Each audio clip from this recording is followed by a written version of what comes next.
If you're a restaurant owner or manager and you're still running your operation based on end-of-week reports and gut feelings, this video is going to hit close to home. Because here's the truth.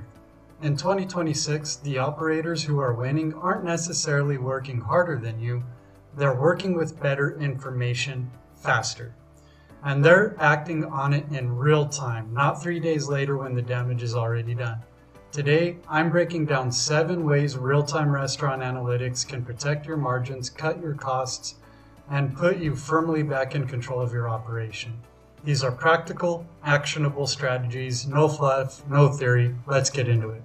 Hello everybody, my name is Matthew Coblin. I am the founder and lead developer of HubPlate, the future of restaurant management and POS systems. Like and subscribe and share and all that good stuff. Let's get into it.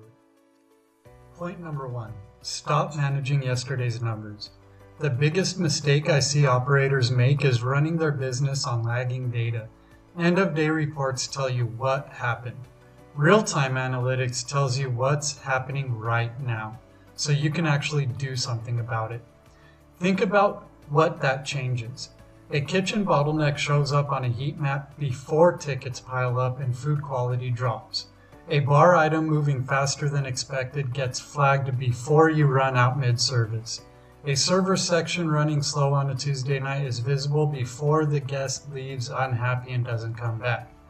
That shift from reactive to proactive is worth serious money in a business where margins are measured in single percentage points. Point number 2, engineer your menu like a pro. Here's something most operators don't realize. Your POS is sitting on a gold mine of menu intelligence. Every single transaction tells you something. What's selling, what's not, what's being modified constantly, and what's driving your biggest checks. Menu engineering is the process of using that data to sort your items into 4 categories. Stars, which are popular and profitable. Plow horses, popular but thin on margin. Puzzles, high margin but underselling. And dogs, low on both.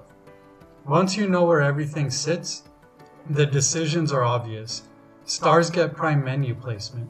Dogs get cut or reworked before they drag your food cost up. Puzzles get better positioning and staff recommendations. You don't need a consultant to do this, you just need to actually look at your own data.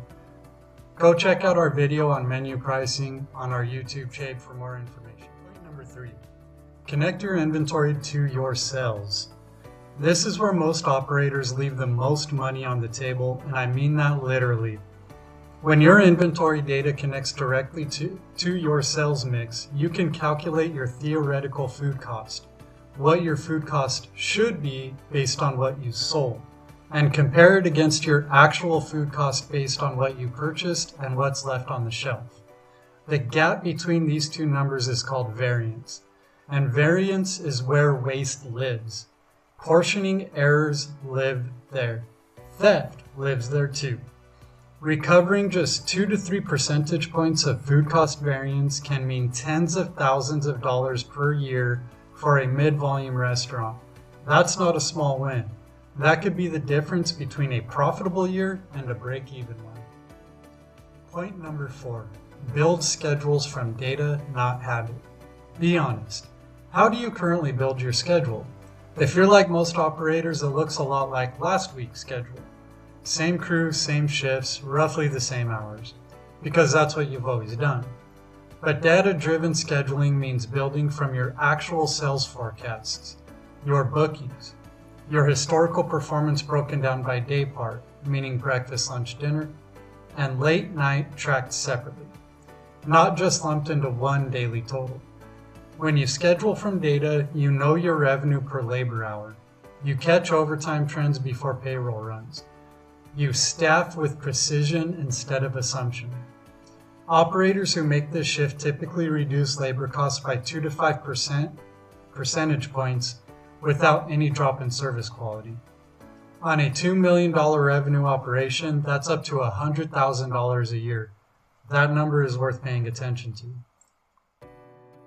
Point number 5, understand who your guests actually are. Your POS tells you what people order. But do you know who keeps coming back? What your most loyal guests actually spend over the course of a year? when a regular suddenly stops showing up. When you combine your sales data with your CRM and loyalty data, you stop guessing about retention and start managing it. You'll know what percentage of your covers are repeat guests versus first timers. You'll know which promotions drove genuine incremental visits versus just rewarding people who were already going to come in anyway. And when you see a guest who visited every week for 3 months and suddenly went quiet, you can reach out with an offer before they become a permanent loss. That kind of visibility is what separates restaurants with loyal communities from restaurants that are always chasing new customers. Point number 6. Know the true margin of every channel. Here's one that catches a lot of operators off guard. Dine-in, takeout, delivery, your own online ordering. Each of these channels has a completely different margin profile. And if you're managing them all the same way, you're almost certainly losing money on at least one of them without realizing it. High delivery volume is not the same as high delivery profit. Once you factor in packaging, operational friction, and third-party fees, the economics can look very different from what you think. Channel analytics breaks this down clearly. When you see that your own online ordering channel outperforms third-party delivery by 18% on margin, that's not a gut call anymore. That's a data-driven decision to invest in growing the channel that actually makes you money. Point number 7. Build a daily analytics habit. The operators who see the most value from their data aren't the ones with the fanciest dashboards. They're the ones who check those dashboards consistently and build habits around what they see. The most effective restaurant operators I've seen start every shift with a 5-minute data review. What did yesterday look like versus forecast? What's today's reservation load and projected revenue? Are there any inventory variance flags from last week that need to be followed up? That 5-minute habit is what separates operators who prevent problems from operators who just react to them. Build it into your culture. Train your managers to do the same. And watch your operation tighten up week over week. Here's a simple daily checklist to start with.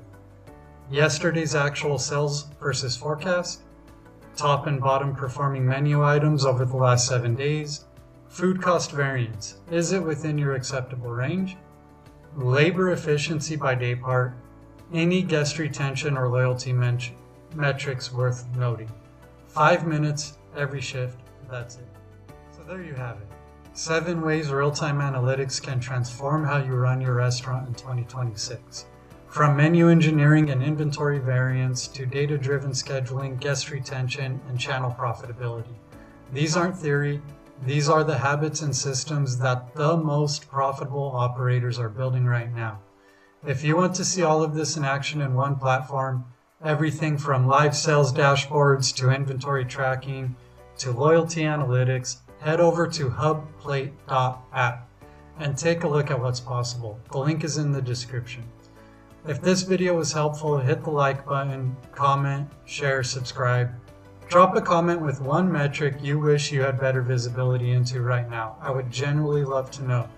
And subscribe so you don't see what's coming next. We post restaurant operation videos weekly. I'll see you on the next one. Thank you.